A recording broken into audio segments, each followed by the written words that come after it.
Details చూసుకుంటే జోగి రమేష్ పై TDP రాష్ట్ర ప్రధాన కార్యదర్శి బుద్ధ వెంకన్న విరుచుకుపడ్డారు. తప్పులు చేయడం సమర్థించుకోవడం వైసీపీ డిఎన్ఏలో ఉందని మండిపడ్డారు. నకిలీ మద్యం కేసులో జోగి రమేష్ జైలుకు వెళ్లడం ఖాయమని ఎప్పుడో తేలిందన్నారు. అయినా చంద్రబాబు లోకేష్లపై నిందలు మోపడం దుర్మార్గమని తెలిపారు. జనార్దన్ రావు ఇచ్చిన సమాచారంతో జోగి రమేష్ ను అరెస్ట్ చేశారని ఆయన గుర్తు చేశారు.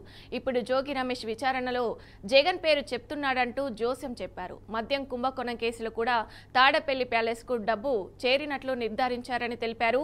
కల్తీ మద్యం కేసులో పాత్రధారులు, సూత్రధారులు అందరూ జైలుకు వెళ్లడం ఖాయమని బుద్ధ వెంకన్న తేల్చి చెప్పారు.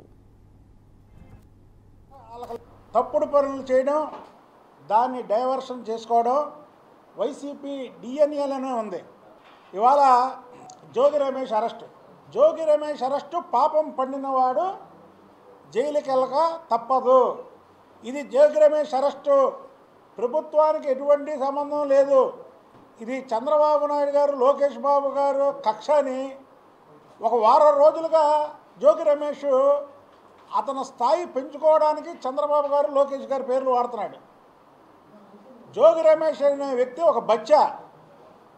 నీలాంటి వాళ్ళ కోసం ఆలోచించే టైము, తీరిక వాళ్ళకి లేదు.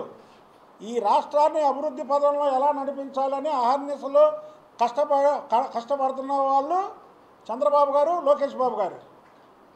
నువ్వు కల్తీ మద్యం కేసులో ఎవరైతే నీ వాటాదారుడు ఉన్నాడో జనార్దన్ రావు ఇచ్చినటువంటి స్టేట్మెంట్ ఆధారంగా సిట్టోళ్ళు ఇచ్చేశారు.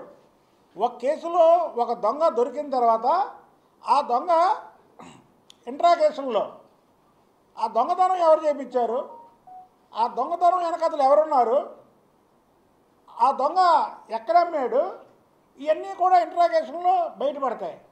ఆ దొంగతనంతో సంబంధం ఉన్న ప్రతి ఒక్కరిని కూడా పోలీసులు తీసుకెళ్తారు. ఇది చిన్న పిల్లవాడిని అడిగినా చెప్తారు. ఈ దొంగతనంలో, ఈ కల్తీ మద్యం కేసులో జోగి రమేష్ పాత్ర ఉందని జనార్దన్ రావు చెబితేనే సిట్టు కానీ పోలీస్ శాఖ కానీ దీని మీద దృష్టి పెట్టింది.